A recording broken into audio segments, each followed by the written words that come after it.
Então, nesse tempo de Hanukkah, esse tempo de dedicação, nós temos estudado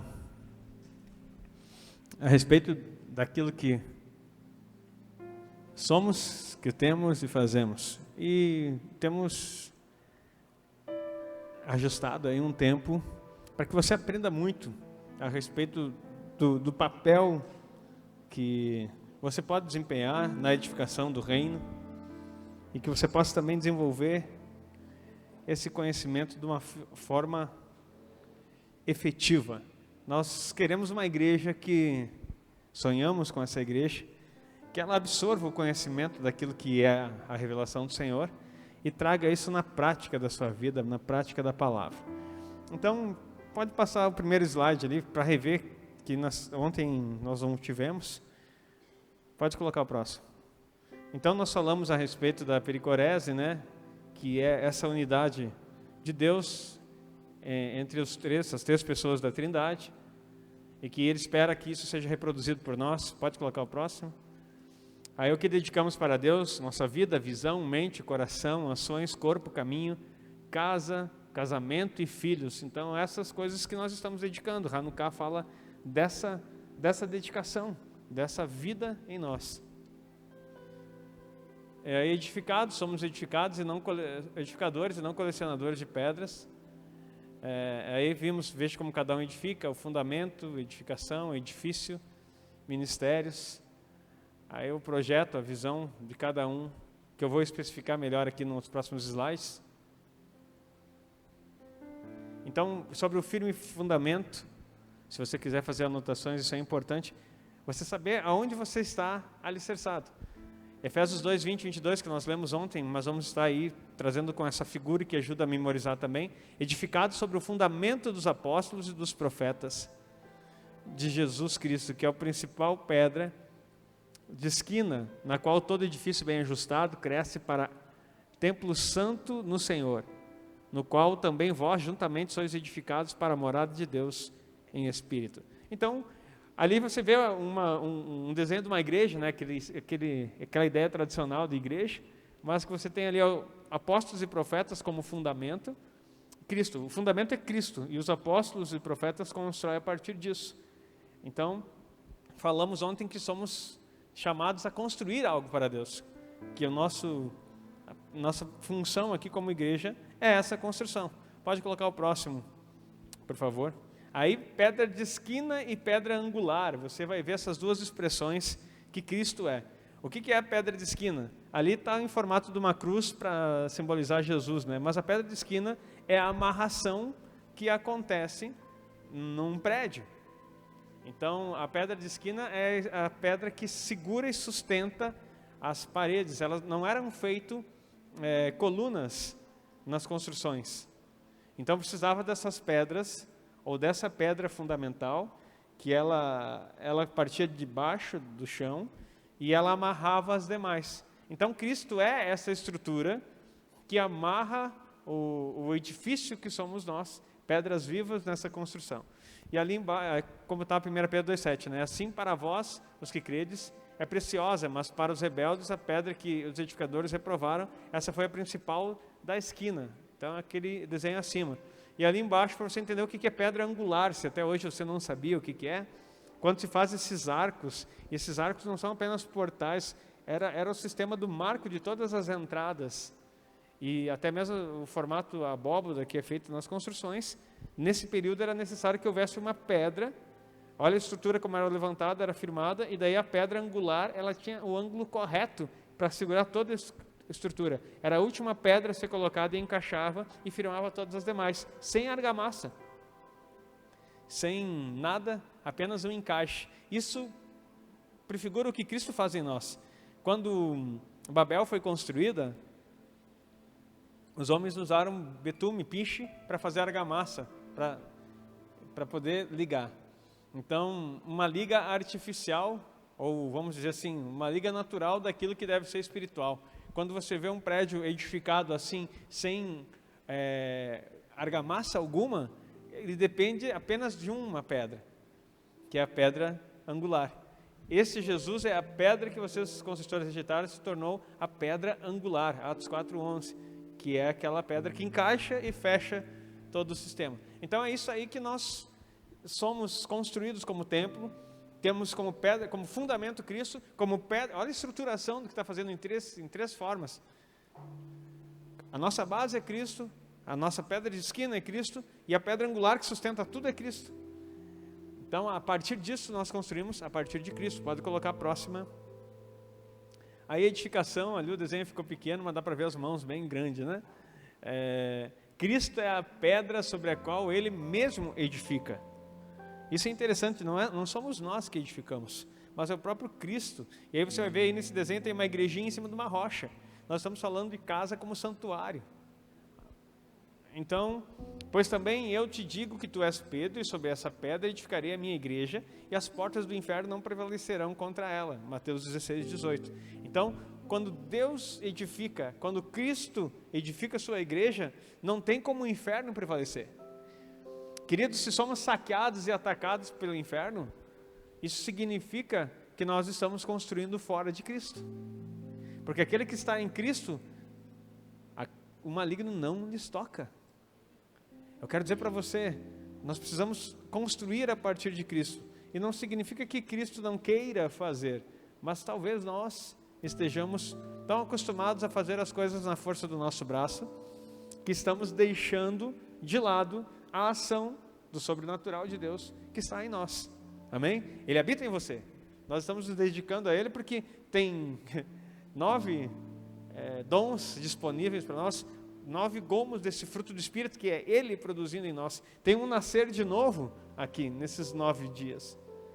Ele já nos fez, é uma representação daquilo. Não estamos comemorando algo que vamos ser, estamos celebrando aquilo que já somos em Cristo, diga amém. E é isso que nos faz permanecer nele. Vamos para o próximo aí. Então somos edifício de Deus.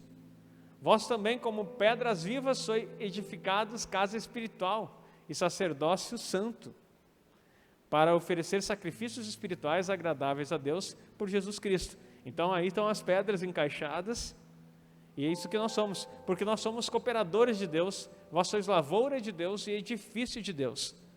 O apóstolo Paulo faz essa aplicação dizendo que somos uma lavoura de Deus. E somos edifício. Agora aqui nos interessa falar sobre edifício, algo que Ele está edificando, que Ele nos chama a edificar. Queridos, isso nós vamos ver no decorrer dos dias aqui, que isso se aplica também de casa em casa. Estou dando aqui a base para você saber o que Deus está querendo fazer de nós. E essas pedras, aqui elas se reúnem e formam um edifício. Mas as nossas casas também, elas formam células. E essas células constituem o corpo, que nos próximos dias nós vamos estar vendo. Tem até um desenho muito bonito que a gente vai colocar aí para vocês verem. Cristo formado de um monte de pessoas. Claro que é um desenho, mas fica legal de você ver assim para entender o corpo de Cristo, do qual Ele é o cabeça. E esse corpo, ele não é individual, ele é coletivo. Amém? Você é corpo de Cristo na coletividade. E Ele se faz presente quando 2 ou 3 se reúnem, no modelo daquilo que nós já vimos lá no início dessa estrutura. Podemos colocar o próximo. Pedra bruta versus pedra viva. Qual você é? Faltou interrogação ali, mas é uma pergunta. A pedra bruta é essa pedra aí, toda cheia de necessidades de lapidação. Você pode até analisar e dizer assim, poxa, mas essa é a pedra natural. Sim, é a pedra natural, mas nós não somos naturais. Nós somos do sobrenatural. Aquilo que é natural não serve. Precisa passar pela mão de Deus para nos tornar aquilo que Ele deseja que sejamos.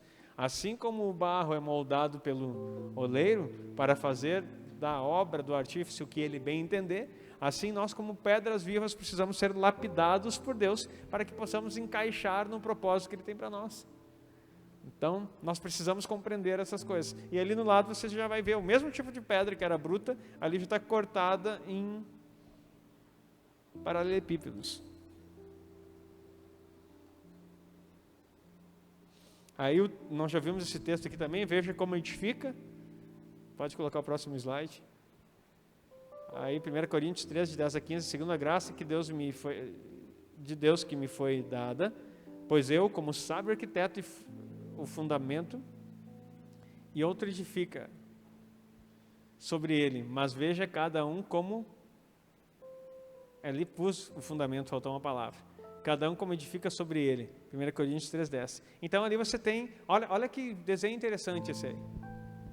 Então, às vezes a gente pensa que as pessoas fizeram para Deus, mas não fizeram em Deus. Esse é o grande detalhe da vida da igreja.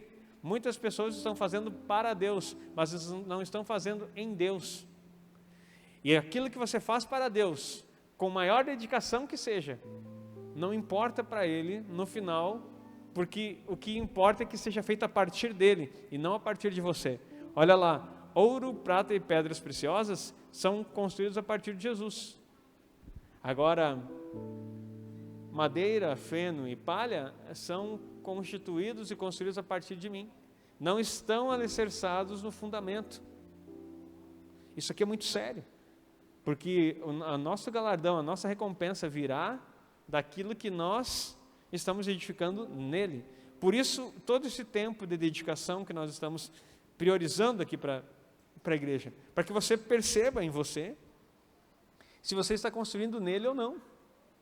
Para que você olhe para você mesmo e diga assim, o que eu fiz até agora, eu fiz por mim mesmo, ou eu fiz porque Deus me deu uma direção, porque eu estou encaixado nesse corpo e eu quero glorificar o nome dele. Então, não é o fazer, é entender como fazer e, acima de tudo, fazer se Deus mandar. Deus tem uma direção para te dar e você só pode construir a partir do que Ele te manda fazer. Próxima. Ali eu achei bonita essa foto, coloquei para você. Edificadores, não colecionamos pedras, edificamos em amor. Um amontoado de pedra, então, não tem função nenhuma. Edificador tem como objetivo a construção do templo. As pedras são úteis e encaixadas, não rolam nem podem ser roubadas. Falamos ontem sobre isso. Colecionador tem como objetivo o ajuntamento. Compara as pedras e está sempre em busca de uma melhor. Não constrói nada, apenas amontoa. Suas pedras rolam do monte para qualquer lugar. Suas pedras podem ser roubadas. Pedras soltas podem ser roubadas.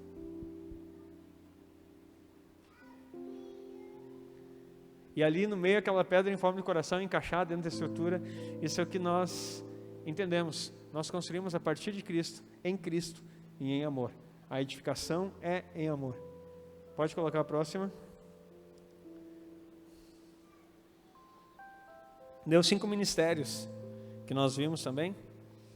No verso 11 diz que Ele mesmo deu uns para apóstolos, outros para profetas, outros para evangelistas, outros para pastores e mestres, querendo o aperfeiçoamento dos santos para a obra do ministério. Lembra que a gente falou ontem sobre a obra? Tem uma obra para ser construída, para a edificação do corpo de Cristo, até que todos chegamos à unidade da fé e ao conhecimento do Filho de Deus, ao homem perfeito, à medida da estatura completa de Cristo, para que não sejamos mais meninos inconstantes, levados em roda por todo o vento de doutrina, pelo engano dos homens, que com astúcia enganam fraudulosamente, antes seguindo a verdade em amor, cresçamos em tudo naquele que é a cabeça, Cristo, do qual todo o corpo, bem ajustado, ligado pelo auxílio de todas as juntas, segundo a justa operação de cada parte, faz o aumento do corpo para a sua edificação em amor.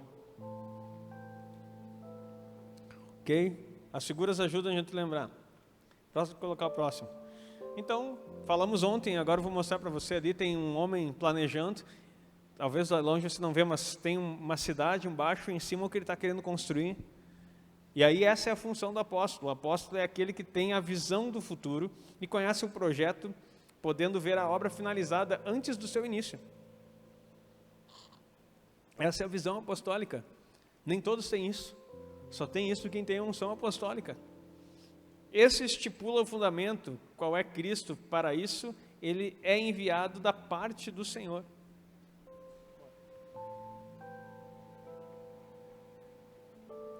Pode colocar o próximo. Evangelista. Eu gostei dessa foto. Esse é o evangelista. O evangelista é aquele que traz as pedras e não alguém que apedreja. Anote essa frase, porque a maioria dos evangelistas querem apedrejar o pecador. Aí não é evangelismo, querido. Você não tem que dizer para quem já está no inferno que ele está lá. Você precisa ter essa boa nova que vai sacar ele das trevas para a luz. O evangelista, então, ele é o que traz as pedras para a edificação, e não que joga a pedra nos outros. Muitos pensam que evangelizar é agredir o pecador. O evangelho são boas novas. O evangelista é portador de boas notícias. As boas notícias trazem alegria. Então a função dele é carregar as pedras. Pronto. Pode colocar o próximo aí.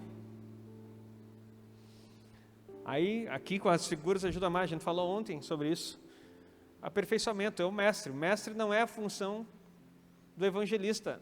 Não é a função do evangelista lapidar as pedras. As pedras que ele traz são pedras brutas. Já vimos como é que é as pedras brutas. Então, cada vez, querido, que chegar aqui gente nova na igreja, ou até mesmo na célula, são pedras brutas. É que o detalhe é que nós desacostumamos e esquecemos que também fomos. E aí a gente foi lapidadinho, daí a gente já está achando lisinho, bonitinho, encaixadinho, e daí quando chega aquelas pedras que não são como nós não queremos achar um lugarzinho no corpo para colocar.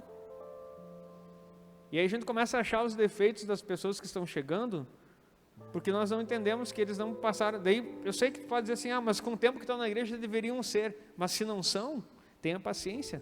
Cada um tem o seu tempo. Cada um tem o seu tempo. Até que tudo se encaixe. As pedras que ele traz são pedras brutas. Aí entra o trabalho do mestre, para lapidar, aparar as arestas pelo ensino da palavra, para que essa pedra possa cumprir o seu papel na edificação. Pode colocar o próximo ali. Toda essa parte é a parte do aperfeiçoamento. Daí vem o pastor. Olha ali encaixando as pedras. Pastor, agora com a pedra lapidada pela palavra, cabe ao pastor encaixá-la na edificação. Você pode perceber que a pedra que era bruta, sendo lapidada, ela não se torna uma pedra perfeita. Ela continua sendo imperfeita no seu estado. Mas ela já tem condições de se encaixar com as outras. Queridos, isso é um grande erro das pessoas achar que tem que ser perfeito para ser batizado, por exemplo. Não, querido. Pode ser a pedra mais bruta. Joga para dentro d'água, que ali já vai começar a amolecer para ser lapidado. Então não se trata de ser perfeitinho, lapidadinho para poder se batizar, não. O batismo é a porta de entrada do reino. Agora, o processo do trabalho que Deus vai fazer através dos ministérios, vai fazer com que ele reine e seja recompensado ou não.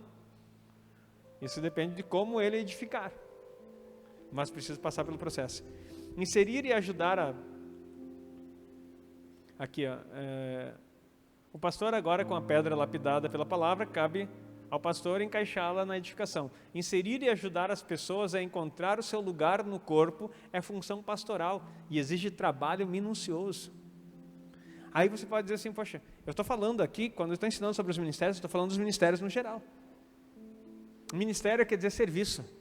Existem dons e existem chamados ministeriais. Eu não estou falando de chamados ministeriais, estou dizendo do serviço dos ministérios. Todos nós vamos ter que fazer um serviço. Um bom exemplo é a nossa casa. Ninguém vai, se tu mandar o teu filho lavar louça, tua filha lavar louça, ele diz assim, eu não tenho um chamado, pai, para lavar louça. Vai ter um chamado diferente lá em casa daí. Um chamado para vara. Porque não me interessa se tu é chamado ou não. Lavar a louça, arrumar a cama, limpar o banheiro.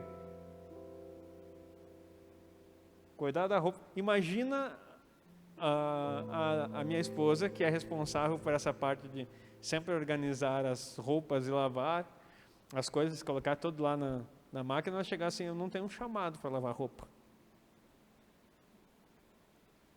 Nós vamos ficar com um chamado complicado. Então assim, somos colaboradores, um ajudando o outro. Então, cada um desse corpo faz a parte. Não se trata de chamado, se trata de serviço.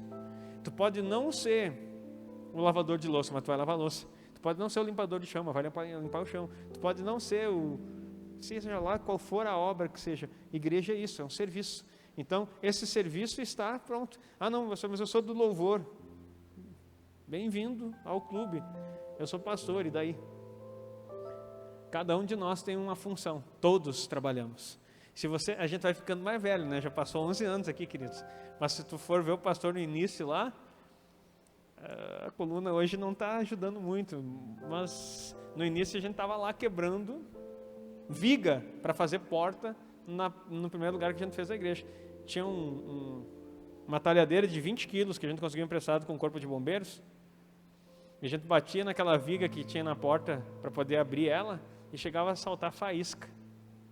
Quem estava naquele processo lá? Ah, eu não sou chamado para isso. Sim, a maioria do pessoal que ia ajudar não era chamado. Os mais chamados para quebrar aquela viga lá foi eu, o Alex e o Brian. E batia, e aquilo era aço, chegava a tremer. Sabe quando tu bate o aço na pedra, tremia tudo aquele negócio. E foi assim. Então, não importa. O serviço é para todos na edificação, amém? E a função pastoral é isso, é encaixar cada um aí e fazer essa parte para que algo cresça. Então, esse é o aperfeiçoamento dos santos. O próximo, por favor. O profeta faz o ajuste, alinhando cada pedra encaixada no seu propósito na edificação. Então, o profeta é o que passa o prumo para ver se está tudo ok.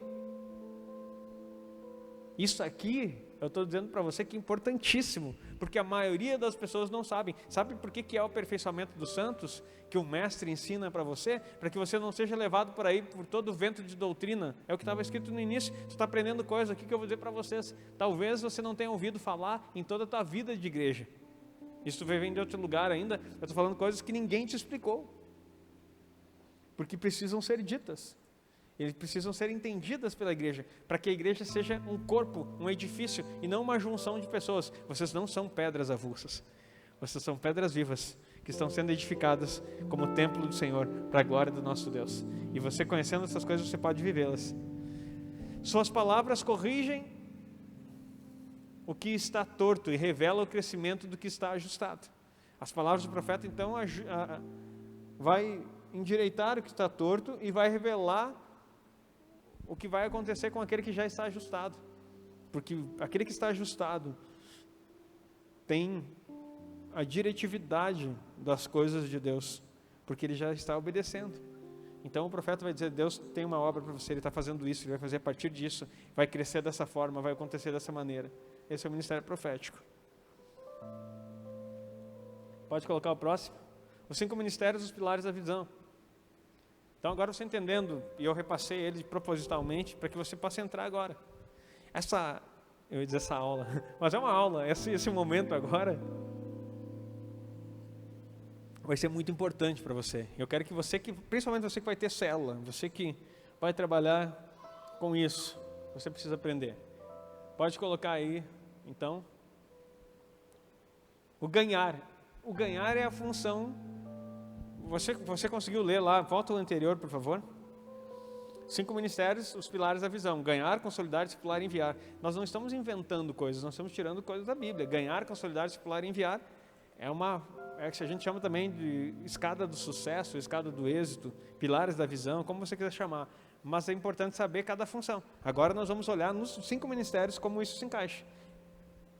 Ganhar é o evangelista que faz isso. Então não quer dizer que é a função de uma pessoa que tem o dom de evangelismo, não. É um serviço, é um ofício do evangelista. Cada vez que você sai para ganhar, você está trabalhando como evangelista. Então é necessário saber o que o evangelista faz para que você trabalhe certo, ok? E aí você vai andando aí. Evangelizar é proclamar as boas novas. Lucas 2, 10 a 11. Tá ali, obrigado, eu ia abrir a Bíblia aqui. E o anjo lhes disse: não temais. Olha que texto lindo isso aqui. Não temais, porque eis que vos trago novas de grande alegria, que será para todo o povo. Pois na cidade de Davi vos nasceu hoje o Salvador, que é Cristo o Senhor. Para que maior boa nova do que essa? A anunciação de que aquele que ia salvar a humanidade dos seus pecados e trazer uma vida abundante estava nascendo. Então, os anjos foram os primeiros a trazer boas novas. E a partir de então, nós fomos escolhidos por Deus para ser as pessoas que anunciam essas boas novas. Eu não sei quanto a você, mas eu fico imaginando aqueles pastores, quando ouviram isso a respeito do nascimento de Jesus, a alegria, porque eles não eram pessoas comuns. Eles eram pessoas que estudavam e sabiam o que, não eram os escribas, mas eram pessoas que entendiam o que iria acontecer, carregavam a promessa do Salvador. E de repente, no meio do seu trabalho, um anjo aparece e revela para eles dizendo: olha, eu tenho novas de grande alegria. O Salvador de vocês está nascendo. Então isso é poderoso demais, porque o coração desses homens deve ter se enchido de alegria, de tal forma que eles largaram o que estavam fazendo para procurar a estrela. E você sabe que esse é o relato da vinda de Cristo a essa terra, quando Ele tabernaculou nesse lugar. Então você precisa compreender do que se trata, então, a alegria de você evangelizar. É trazer uma notícia maravilhosa. É você ser portador dessas novas. O evangelismo perde o sentido enquanto você está trazendo regras ou julgos para as pessoas. E que a maioria de nós faz. Ei, você carrega algo precioso dentro de você, que precisa ser compartilhado com as pessoas. Tem uma boa nova, conta a sua história. Aquilo que você fazia e não faz mais, isso é a boa nova da transformação da vida de Deus. Você não vai ser perfeito, não é história de perfeição, é história de superação, é história de vitória, é história daquilo que Deus já construiu através de você, porque você é a edificação desse Deus. E aí, tipos de evangelista, você vai ver algo aí muito interessante. A serva de Naamã, 2 Reis 5:1. E Naamã, capitão do exército do rei da Síria, era um grande homem diante do seu senhor e de muito respeito, era um general, porque por ele o Senhor dela livramento aos sírios, e era este homem herói valoroso, porém leproso. E saíram tropas das Sírias da terra de Israel e levaram presa uma menina que ficou ao serviço da mulher de Naamã. E disse esta a sua senhora: antes o meu senhor estivesse diante do profeta que está em Samaria, ele o restauraria da sua lepra. Então foi Naamã e notificou ao seu senhor, dizendo: assim e assim falou a menina que é da terra de Israel. Queridos, volta ali só a parte ali, por favor, Carlos. E disse essa sua senhora: antes meu senhor estivesse diante do profeta que está em Samaria, ele restauraria a sua lepra. Ei, isso é evangelismo.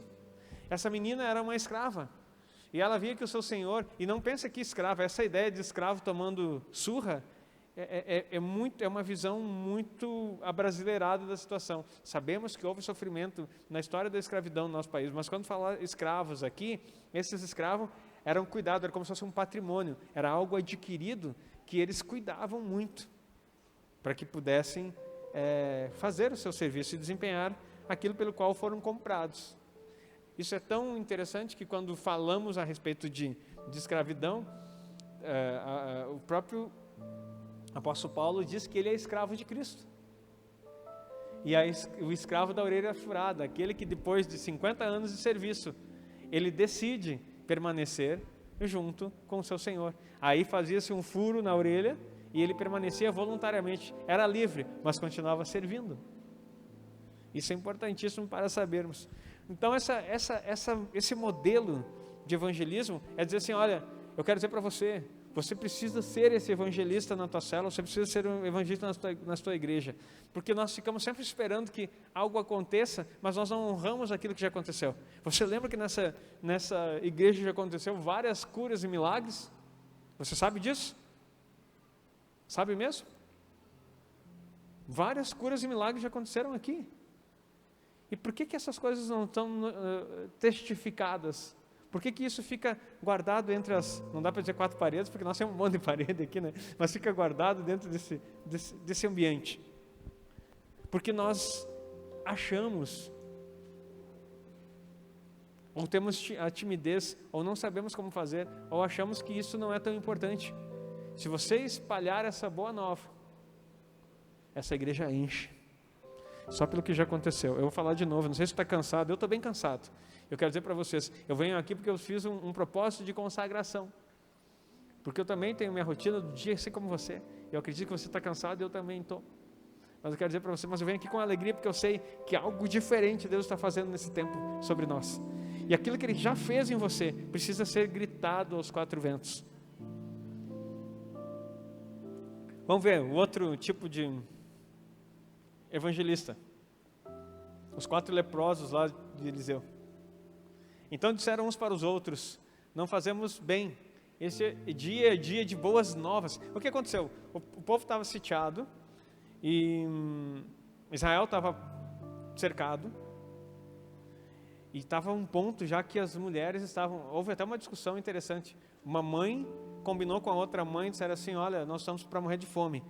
E eles tinham um filho pequeno, assim, aí eles combinaram: hoje eu mato a minha criança e nós nos alimentamos, amanhã você mata a sua. E daí a primeira mãe, que era do dia, matou a criança e comeram, fizeram a refeição entre famílias. Não era só as mulheres, eram as famílias, e não eram poucas famílias dos judeus. Então, tanto que uma criança deu apenas para uma refeição. Olha o horror que estava. Aí no outro dia, que era a vez da outra, ela pegou, fugiu e se escondeu com a criança dela. E aí essa mulher desesperada corre atrás do rei e diz assim: poxa, e relata isso, e esse homem não sabia o que fazer. Aí 4 leprosos que viviam fora da cidade, Deus faz um movimento ali, que não é o momento da história, mas eles veem que o acampamento estava abandonado. Daí eles entram num lugar onde não tinha mais ninguém. Todos eles haviam fugido e deixaram tudo: ouro, comida, um monte de coisa. O profeta tinha dito que isso ia acontecer, que viria um livramento, mas o rei não acreditou, nem o capitão da sua guarda. Aí aqueles leprosos entraram lá e comeram, encheram a barriga, e de repente eles caíram em si e disseram: poxa, o que nós estamos fazendo não está certo. Está certo que a gente é leproso, mas a gente tem que ir lá avisar o povo, está todo mundo morrendo lá dentro daquela cidade. Olha o tipo de boa nova. E olha o perfil das pessoas: um era escravo, o outro era leproso, rejeitado. Mas nenhum deles deixou de evangelizar. Eles vão lá, anunciam. Então disseram uns para os outros: não fazemos bem, esse dia é dia de boas novas, e nos calamos. Se esperamos até a luz do amanhã, algum mal nos sobrevirá. Por isso, agora vamos e anunciamos a casa do rei. Vieram, pois, e bradaram aos porteiros da cidade, e lhes anunciaram, dizendo: fomos ao arraial dos sírios, e eis que lá não havia ninguém, nem voz de homem, porém só cavalos atados, jumentos atados, e as tendas como estavam. Até aí, olha só que coisa interessante. Ficou tudo lá para o povo de Israel, até os animais, além do suprimento. Então eu quero dizer para você que há uma outra forma de evangelismo, uma outra perspectiva. Essa pessoa que é compelido a anunciar aquilo que ele está vivendo. Um anuncia o que Deus faz através do profeta, outro anuncia o que eles experimentaram. Tem um terceiro tipo. Você vai ver lá em João 4, 28 a 30. A mulher samaritana. É bem conhecida a passagem que Jesus conversa com ela no poço. E aí, nesse diálogo, no final, deixou, pois, a mulher o seu cântaro. E olha que deixar um cântaro você talvez fique pensando: deixou o jarro d'água ali. Não, o cântaro era útil, era caro, era difícil de ter, porque eles tinham que carregar a água que mantinha eles nesse lugar. Então ela deixou tudo aquilo que era importante, inclusive a água, que o cântaro já estava cheio, e correu, e foi à cidade, e disse àqueles homens: vinde ver de um homem que me disse tudo quanto tenho feito. Porventura não é esse o Cristo? Saíram, pois, da cidade e foram ter com ele. Evangelismo. O impacto na vida de uma pessoa. Essa mulher, sabe o que essa mulher era? Samaritana, não podia conversar com um judeu. Era adúltera, tinha 5 maridos, já tinha tido 5 maridos, e o que ele estava não era dele. Entretanto, ela foi impactada com a palavra de Cristo e saiu evangelizar. E ganhou uma cidade inteira. O que tu está esperando para começar a ganhar essa cidade? O que você está esperando para começar a anunciar as boas novas que Jesus já fez na tua vida? O estado dessa mulher, vamos pensar assim, humanamente falando, é muito pior que o seu. Talvez você já está aqui limpinho, ajustadinho, encaixadinho, e está tão confortável ser edifício de Deus. Mas esse edifício é para crescimento, a Bíblia diz. Queridos, nós precisamos entender o que é evangelizar, porque nós entendemos que evangelizar, ou evangelista, é aquele que conhece a palavra e vai doutrinar os outros, com Bíblia na mão. Não, é aquele que conta a boa nova que recebeu, e aí você começa a evangelizar. Queridos, eu quero dizer para você, a tua célula tem condição, depois dessa aula de hoje, desse culto de consagração, de ficar cheia, simplesmente porque você pode abrir a boca daquilo que Deus já fez. Outro tipo de evangelista é Paulo no Areópago. Atos 17, 23. Porque passando eu e vendo os vossos santuários, achei também um altar em que estava escrito ao Deus desconhecido. Esse, pois, que vos honrais e não conheceis, é o que eu vos anuncio. Olha que a estratégia de evangelismo dele. Esse é um evangelismo mais, vamos dizer assim, de ensino, mais intelectual. Porque Paulo era assim, era o perfil deles. Um homem conhecedor, usando estratégias para evangelizar. Havia um altar lá no Areópago grego, que estava vazio, sem ídolo algum, dizendo ao Deus desconhecido. E Paulo disse, esse Deus que vocês não conhecem é o que eu quero revelar para vocês. Queridos, olha a forma, numa dessas formas você deve se encaixar. Numa forma de evangelismo deve ser o teu perfil. O próximo, Pedro no Pentecostes. Atos 2, 37 e 38. E ouvindo, depois do discurso dele, ouvindo eles isso, compungiram-se o seu coração e perguntaram a Pedro e aos demais apóstolos, que faremos, homens, irmãos? E disse-lhe Pedro, arrependei-vos e cada um de vós seja batizado em nome de Jesus Cristo, em remissão de pecados, e recebereis o dom do Espírito Santo. Olha a forma diferente já, uma forma mais diretiva, você precisa se arrepender. Já está ficando mais agressivo o tipo de evangelismo aqui. Pedro era impulsivo, era o perfil dele. Vocês precisam se arrepender e mudar de vida, ser batizado, e daí vai vir o Espírito Santo sobre vocês. Você pode dizer assim, mas não é a melhor forma de evangelismo. Talvez não seja, mas 3.000 se converteram e se batizaram naquele dia. Não se trata da forma ou do perfil, mas na disposição em compartilhar as boas novas. Amém? As pessoas estão aí para ser salvas, precisando de uma palavra diretiva. E por fim, Mateus 3, 7 e 9.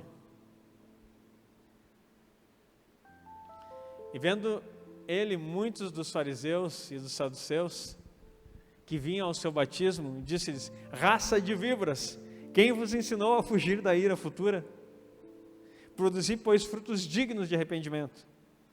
E não presumais de vós mesmos, dizendo, temos por pai a Abraão, porque eu vos digo que mesmo dessas pedras, Deus pode suscitar filhos a Abraão. Então, esse já é o evangelismo de impacto, né? Aquele evangelismo que dá um soco na cara, uma palavra firme. Perfil de João Batista. Agora, não estou dizendo que é a forma mais adequada, talvez seja menos inteligente, mas funciona de qualquer maneira. Porque é quando tu abre tua boca que Deus começa a te usar, e não quando você fica pensando o que poderá ser feito. Deus quer te usar. Querido, o segundo passo é o consolidar. Consolidar é pastorear. Pastorear é apacentar. Sabe o que significa apacentar? Talvez você não saiba. É um ofício também. Você, quando está numa célula, você tem a função de evangelista para trazer as pessoas. Você tem a função agora para consolidar de pastor. Você não é um pastor na célula, mas você exerce uma função pastoral, porque no processo das vidas que virão para você, você precisará cuidar delas. Apacentar significa conduzir ao pasto, que é alimento, e vigiar o pasto, cuidar o que comem e cuidar delas enquanto comem. Olha que coisa poderosa isso. Pastorear é conduzir a alimentos, cuidar delas enquanto comem. Porque você precisa saber qual é o passo que a pessoa está se alimentando, sabendo se ela está sendo bem nutrida. Numa célula, por isso que a gente fala que numa célula a gente não pode misturar a palavra. Aquilo que é dado para você é a palavra que você tem que alimentar. Você recebeu aqui, você vai simplesmente repassar. Você recebe a porção, enche tua marmita e leva para compartilhar com os outros. É simples. É um alimento puro, é um alimento não misturado. E na hora que você está se alimentando, cuide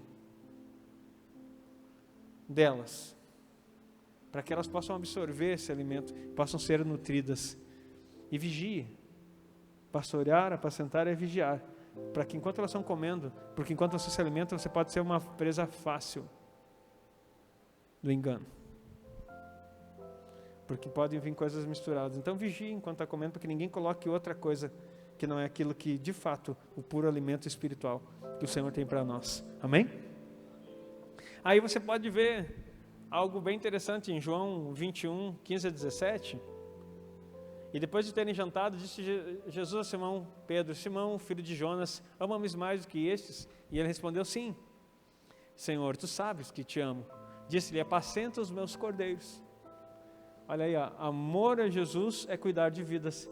Quem ama Jesus, apacenta o seu rebanho. Amém? Se você diz que ama Jesus e você não consegue cuidar das pessoas que fazem parte desse rebanho, você não entendeu a missão. Tinha mais ainda pode voltar, por favor, cara. E disse a segunda vez: Simão, filho de Jonas, amas-me? Disse: sim, Senhor, tu sabes que te amo. Disse-lhe: apacenta as minhas ovelhas. E disse-lhes a terceira vez: Simão, filho de Jonas, ama-me, Simão? Amas-me? E Simão entristeceu-se por lhe ter dito a terceira vez: amas-me? E disse-lhe: Senhor, tu sabes tudo, tu sabes que eu te amo. Jesus disse: apacenta as minhas ovelhas. Aqui está 3 vezes ovelhas, mas na verdade há uma transição aqui, onde Deus fala sobre ovelha e fala sobre cordeiro. Ovelhas são diferentes de cordeiros. Cordeiro é a ovelha enquanto ela é nova. São os que estão iniciando.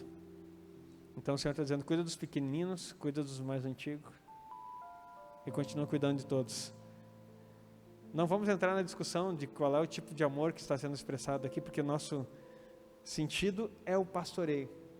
Porque há 3 formas de amor que Jesus pergunta e que Pedro responde. Mas então, o amor que você expressa está em cuidar das pessoas que Ele te dá. Salmo 23, você talvez saiba até de cor, mas a função pastoral é: o Senhor é meu pastor, nada me faltará. Você sabe que não vai faltar nada para você. Faz deitar em verdes pastos. Guia-me mansamente às águas tranquilas. Pasto é o alimento, águas também fala daquilo que é a fonte que Jesus pode te dar. E é isso que você precisa ensinar. Refrigera minha alma, guia-me pela vereda da justiça, por amor do seu nome. Ainda que eu andasse pelo vale da sombra da morte, não temerei mal algum, porque tu estás comigo, a tua vara e o teu cajado me consolam. A vara e o cajado faz parte também da função pastoral na vida de uma pessoa. E quando você está cuidando de pessoas, não quer dizer que você vai bater, você não tem autoridade pastoral sobre o rebanho, mas você tem a vara no sentido de corrigir, e você tem o cajado no sentido de conduzir. Você conduz e corrige as pessoas. Sabe o que acontece? Às vezes dentro de uma célula, as pessoas chegam novas e elas não querem doutrina bíblica, elas não querem que você fale como um mestre, mas coisas mais comuns que acontecem quando alguém chega na igreja, eu vi muito isso acontecer com jovens, é o dito palavrão. E daí você não adianta dizer assim, ó, cuida com a tua língua, leia Tiago 3, não sei o que lá, olha o poder da língua, não sei o que lá, de toda palavra torpe tu terás conta. Se tu falar isso, como que a pessoa... Agora tu simplesmente diz assim: mano, queridão, a gente não costuma falar assim. É? Ah, desculpa, não vai falar mais. Não vai falar mais. Apacentou, corrigiu, usou vara. Ah, mas eu nem bati, pastor. Não, não é essa a intenção. Agora tu trouxe uma lição que vai ficar marcado na vida. E coisas simples assim. Aí você vê uma grosseria de alguma pessoa no tratar, no falar. E daí você chega para o querido e diz assim: irmão, eu percebi que hoje durante a conversa, você falou de tal forma, meio brusca com o teu irmão. Nós não temos essa maneira aqui. Ah, é? Pastoreando, querido. É isso que nós precisamos aprender. Só que aí o que acontece? A hipocrisia que impera na sociedade e o politicamente correto, que é uma farsa que o pessoal resolveu vestir, faz com que você faça vista grossa para as coisas e não corrija ninguém. Fica sem graça. Ele é novo. Não é assim. Ele é novo, mas ele está ali porque ele quer aprender com você. Amém? E você tem condições de ensinar e mostrar como são os passos da fé. E assim ele vai pegar até a tua linguagem com o tempo. Lembra que quando Pedro negou que conhecia Jesus, uma das mulheres disse assim, tu é um deles sim, porque o teu jeito de falar te denuncia. Eu quero dizer para você, você tem um jeito de falar que denuncia que você é de Cristo e que você tem vida de Deus. E as pessoas que conviverem com você vão pegar esse mesmo jeito de falar. Amém? Para consolidar é preciso estar junto, conhecer e ser conhecido, ter voz diretiva, familiar e ser seguido. João 10, 27 vai dizer, Jesus falando a respeito das suas ovelhas, as minhas ovelhas ouvem a minha voz, eu as conheço e elas me seguem. É difícil liderar pessoas que não conheçam a sua voz. Não estou falando do timbre, estou falando do ensino, daquilo que é proferido. Quando você abrir a tua boca dentro de uma célula, sabe qual é a maior glória de um pastor e de um discípulo? É quando alguém olha para você e diz assim, poxa, você fala igual o pastor. Poxa, você fala, você se comporta igual o pastor. Mas eu não quero ser que nem o pastor. Então tudo bem. Não precisa ser igual a mim, mas também não precisa fazer parte do rebanho. Porque aquele que não ama o seu pastor e não deseja ser como aquele que o discipula, não é filho. Palavra forte, pode ser até bastardo. Está aqui. Porque todo filho quer ser igual ao pai. E se esse desejo não brota no teu coração, num sentido pastoral, não venha me dizer que tu quer ser que nem Jesus, que nem Deus, porque não vai acontecer.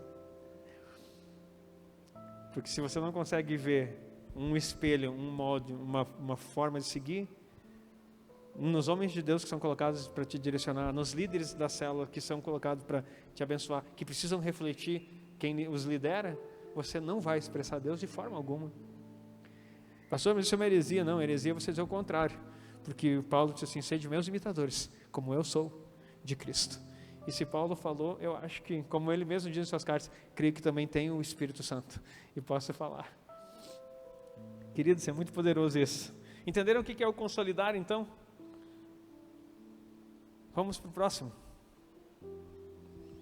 Discipular. Discipular é poderoso, envolve dois ministérios específicos, o mestre e o profeta. O mestre ensina a palavra com dedicação e esmero. 1 Timóteo 3, 16 e 17 vai dizer assim, e sem dúvida alguma, não, acho que é a segunda, eu coloquei primeiro, 2 Timóteo, digitei errado. Isso, 2 Timóteo 3, 16. Toda a escritura é divinamente inspirada e proveitosa para ensinar, para repreender, para corrigir, para instruir em justiça, para que o homem de Deus seja perfeito e perfeitamente instruído para toda boa obra. Continuamos na obra. Olha que maravilha isso. Então o mestre ele vem ensinar através da palavra. Hebreus 4:12 vai falar que a palavra de Deus é viva e eficaz, mais penetrante que qualquer espada de dois gumes, penetra até a divisão da alma e do espírito, juntas e medulas, e é apta para discernir os pensamentos e intenções do coração. Olha o poder da palavra, quando você aprende, quando tem um mestre ensinando, isso aí é o aparar das arestas. Não é pelo que eu quero, mas é pelo que a palavra diz e nós podemos receber. E Romanos 12:7 vai dizer assim, se é ensino ou se é ministério, aqui diz ministério, se é ministério seja, não, tá certo, se é ministério seja em ministrar, ou seja, se é serviço seja em servir, se é ensinar haja dedicação ao ensino. Então há uma dedicação nesse ofício que pode transformar as vidas. Então essa é a primeira parte do discipular, você é ensinado. E precisa de um mestre para te ensinar. Senão você nunca vai ser discipulado. E o ensinar é segundo os preceitos da palavra, mas também é no andar junto. O segundo é o profeta. O profeta está em busca de ouro. Essa frase é bonita. Em meio da sujeira da vida das pessoas. Olha que coisa linda isso. O profeta, ele busca ouro no meio da sujeira da vida das pessoas. Porque sabe, há algo precioso que Deus colocou em você. E que o inimigo sujou e manchou. E nós precisamos, a palavra profética é olhar para aquele que não é e conseguir ver aquilo que Deus é. Isso é a palavra profética. Não é expor pecados. Olha o que Jesus fez lá com a mulher. Está escrito até entre parênteses, veja que és profeta. Quando Jesus aponta toda a vida errada dela, ela diz, veja que és profeta. E aí ele começa a dizer, não, mas eu tenho água viva para te dar. E se tu beber, tu nunca mais vai ter sede. E não vai precisar vir buscar aqui. Me dá essa água. O ministério de evangelismo e de profecia. A profecia não expõe pecados, mas revela a glória de Deus. Romanos 3:23 diz que todos pecaram e destituídos estão da glória de Deus. A profecia então vai mostrar para você que há uma glória para ser revelada no teu interior. Mesmo debaixo de todo esse pecado, você precisa da glória de Deus. E ela está na vida de Cristo em você. Discipulando. Revelar a identidade e propósito é a verdadeira função da profecia. Anota isso. Quando alguém falar em profeta aí, e que ninguém saia dessa igreja correndo atrás do profeta, porque tu tem profeta na casa. Hoje, muito espírito de adivinhação tem se manifestado e entrado dentro das igrejas. Demônios, espírito de adivinhação.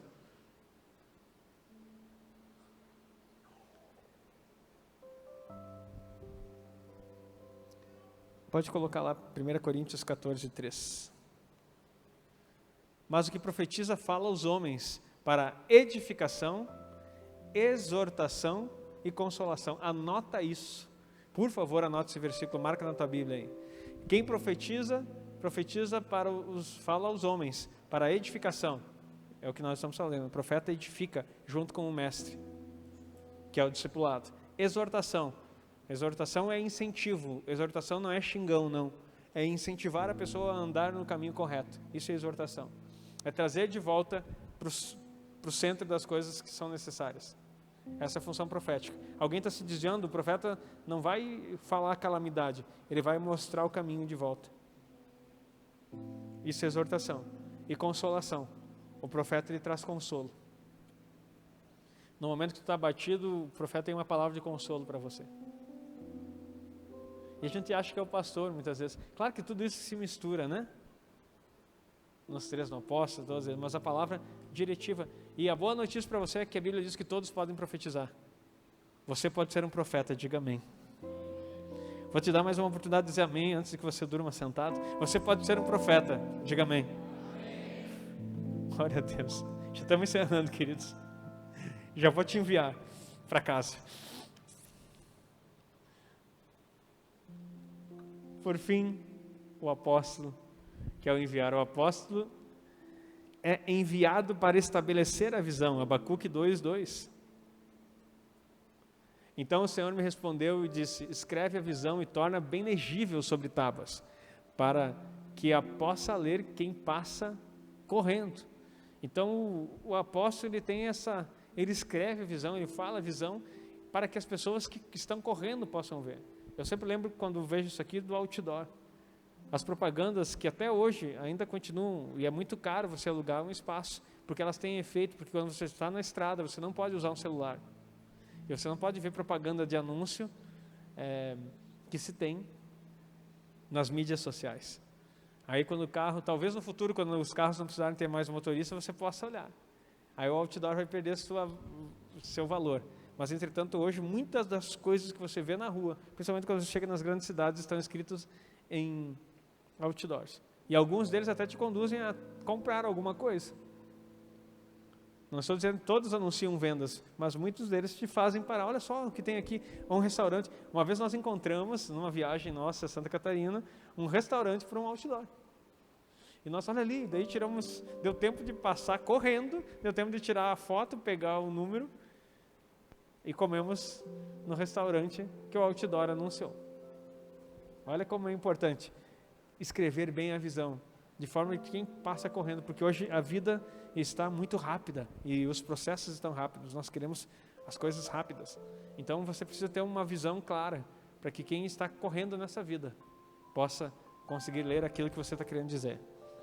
Precisa prudência e simplicidade. Mateus 10:16. Eis que vos envio como ovelhas ao meio de lobos, portanto sede prudente como as serpentes e inofensivos como as pombas. Prudência, simplicidade. Aqui diz inofensivos, né? Simplicidade como as pombas. Então, é uma forma de você entrar ao ser enviado, ter essa sabedoria para começar a estabelecer o alicerce, que é o fundamento, Cristo, no lugar onde você for enviado. Por fim, o apóstolo, ele tem identidade, autoridade e obediência. Mateus 28, 19 e 20. Portanto, ide, fazei discípulos de todas as nações. Há uma disposição aqui. Batizando em nome do Pai, do Filho e do Espírito Santo. Há uma obediência. Ensinando-os a guardar todas as coisas que eu vos tenho mandado. E eis que eu estou convosco todos os dias, até a consumação dos séculos. Você vai perceber que no enviar, nessa parte, se você pegar o verso 18, que é anterior, chegando Jesus falou dizendo, é-me dado todo o poder no céu e na terra. Outras versões vai dizer, toda a autoridade é-me dado. E aí ele transfere isso para os seus discípulos. O envio desse ide que nós conhecemos de Mateus 28, 18 a 20, está falando do potencial que ele libera através do seu Espírito Santo em nós, aonde todos nós podemos tocar em algum aspecto os 5 ministérios. É claro que o apóstolo, ele toca em todos. E esses enviados, você vai ver que ele está fazendo. Ele ensina, ele batiza. Então tem vários, se você for analisar esses versículos, e se nós tivéssemos tempo para isso, você vai perceber que os 5 ministérios se manifestam nessa grande comissão, como é conhecido o texto. Por quê? Porque quando Deus envia, e o final da nossa escada é enviar, a pessoa já está preparada e já foi treinada em todos os ministérios, para que possa agora reproduzir aquilo que o Senhor Jesus disse aos seus discípulos. Queridos, que essa palavra possa encontrar lugar no teu coração e possa ser compreendida no teu espírito e que você possa revê-la.